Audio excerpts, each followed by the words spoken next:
Gene Deal has dropped another major revelation, this time highlighting what Netflix decided to leave out. According to Gene, some of the accounts were so extreme and risky that they were completely cut from 50 Cent's documentary on Diddy. Now, Gene says he fully understands why those scenes were omitted. What we was bringing to the table, who was going to tell the story, how they was going to tell their story. You know, I didn't know exactly what they were going to say, but I knew Tim grew up with Puff, so he can get the childhood thing. So I'm going and telling him the whole angle in which I would like for this to go. You know what I'm saying? What we was bringing to the table. It fell through because the lady was telling me what somebody else didn't give me or what somebody else didn't pay me, and she was being disrespectful. You know what I'm saying? When 50 Cent sold his Diddy documentary to Netflix for millions, many expected Gene Deal to play a major role. Gene wasn't just any commentator. He was Diddy's personal bodyguard during the peak of the bad boy era and had witnessed everything firsthand. The East Coast versus West Coast conflict, the night Tupac was shot, and the night Biggie was killed. If anyone had real insider stories, it was Gene.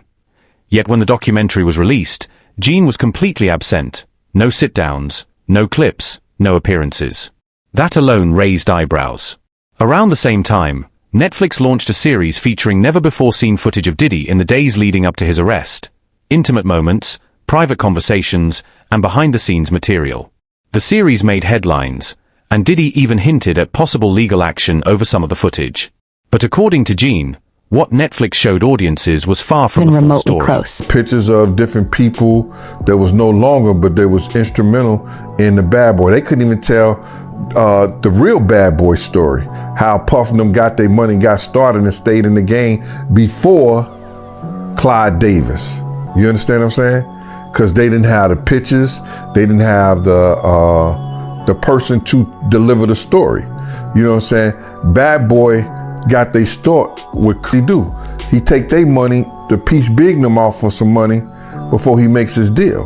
You understand what I'm saying? So they couldn't even tell that story. That's a good story. Gene eventually explained why he never appeared in the documentary. In the beginning, he fully cooperated with the crew, providing videos, photos, and first-hand accounts. But everything changed after he spoke with filmmaker Alex Stapleton.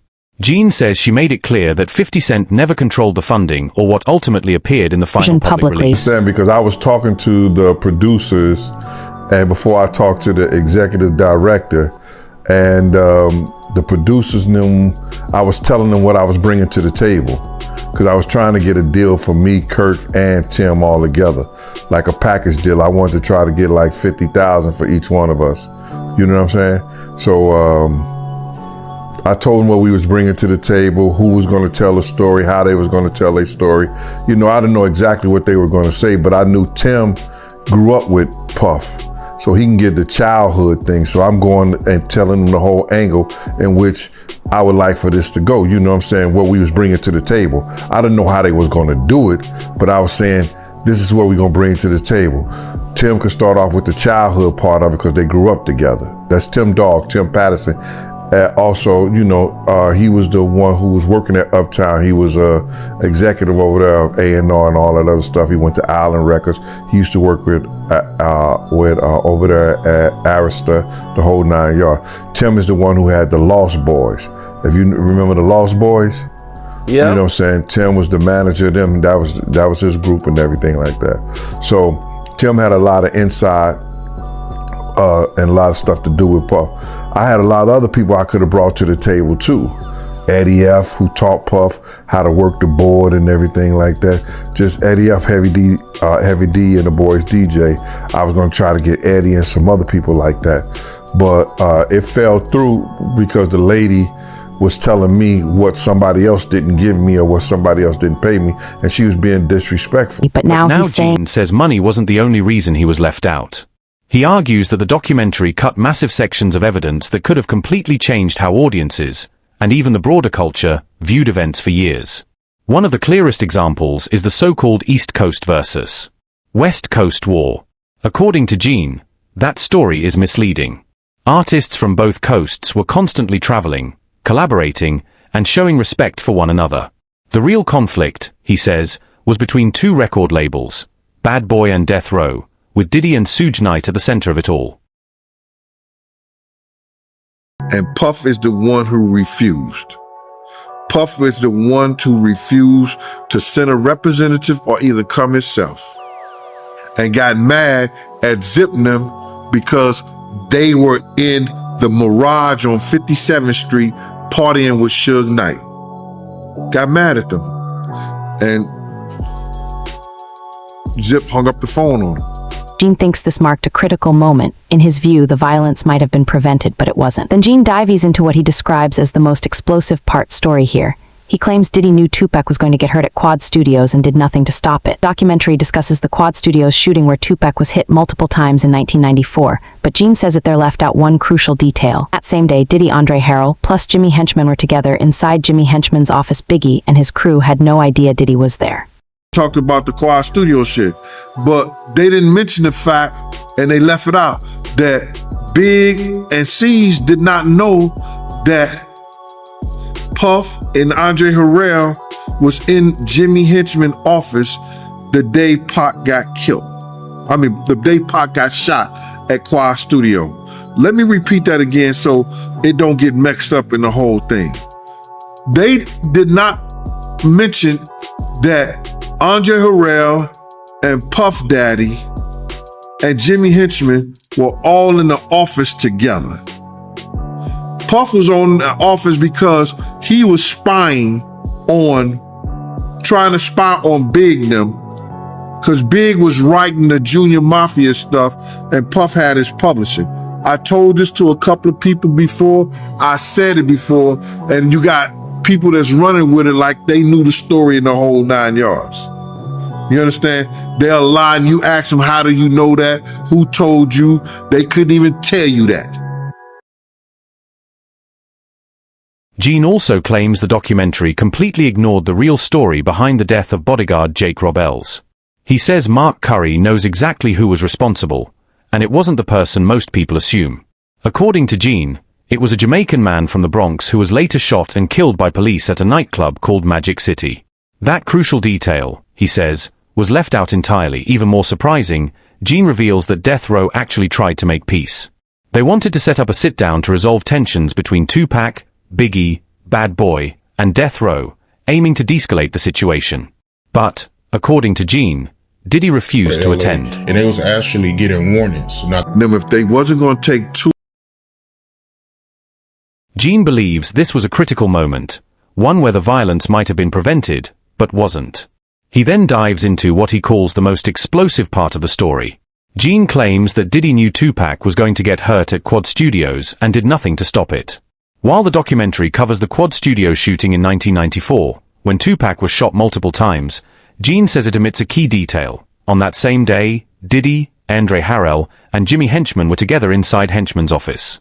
Biggie and his crew had no idea Diddy was there. Gene remembers securing plane tickets for both himself and Wolf. When Gene contacted Wolf to let him know his ticket was ready, Wolf declined to travel. Wolf told Gene he had already warned Diddy that he would not put his life at risk without proper security. Wolf believed California was extremely dangerous at that time and chose to trust his gut. Gene says Wolf was not staying away from California because of Big Jake's death. He stayed away because he wanted to remain alive. While Diddy was present, Gene claims that Jimmy Henchman stated Tupac was about to be taught a lesson over money he allegedly owed. Tupac had come to the studio intending to settle the issue by recording a track, but according to Gene, the situation quickly spiraled out of control. To the next. There's also plenty of debate over whether the documentary was simply a personal attack driven by 50 Cent. That claim gets shut down quickly. The project was already underway long before 50 became involved. He wasn't directing the film and he wasn't shaping the narrative. His role was straightforward. He helped get it sold, and by every account he handled that part exceptionally well. Attaching his name to it ensured massive attention. There's a lot of things they left out. Gene says that crucial detail was completely cut from the documentary. He also believes that Keef D, Tupac's alleged killer, will likely be released. Even more concerning, Gene warns that certain people might not want Keef alive if he ever gets out. According to him, prison may actually be the safest place for Keef right now. The language, the delivery, the feeling behind it all sounded very similar to Tupac, almost like respect tangled together with bitterness. And there's something else the documentary never addressed, yet it mattered deeply. In 1991, there was a celebrity basketball game held at City College in New York. Heavy D and Diddy were helping promote it. It was meant to be a good time. Music, famous faces, and a huge turnout, but right from the beginning, things were already off. Too many tickets had been sold. Far more people showed up than the venue could safely handle. Some kids even had tickets and still couldn't get inside. Outside, the crowd continued to grow larger and more tightly packed. See that the people was already crowded out there, and it was crazy. So I finagled my way in there. Me and Slick and them. I said, yo, I told Puff right then and there, I say, Puff, if they don't do a boxing one outside and get these kids off the door, somebody gonna die tonight. He said, Gene, don't worry about that. Don't worry about that. You just handle the stars once they come inside. So I said, yeah, all right then. So I did a walk around. So I walked around the top of the floor, went down the steps and went in the gym, and then came across the gym, and I seen that you can go up the steps and be right there at the front door. So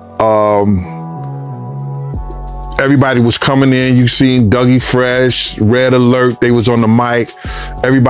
People started coming in and everything. It was cool. And then when LL Cool J and Mike Tyson showed up, that shit must have went pandemonium. They must have broke through the first doors where the FOIs was and came to the door where we was inside at. And it was a glass door that they were crowded at in the glass door, and people were steady pushing the people through the door, whereas that they pushed the people so hard.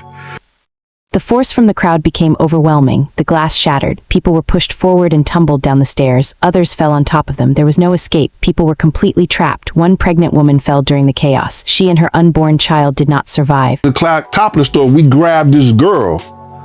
You know, she was pregnant. We later found out that was Father MC's baby's mother. And she died that day with her baby inside her. And you could see that she was pregnant. You know what I'm saying? She had to be like 6 or 7 months pregnant. So we grabbed her and helped her up. And then she ended up going downstairs when we had got her out the way.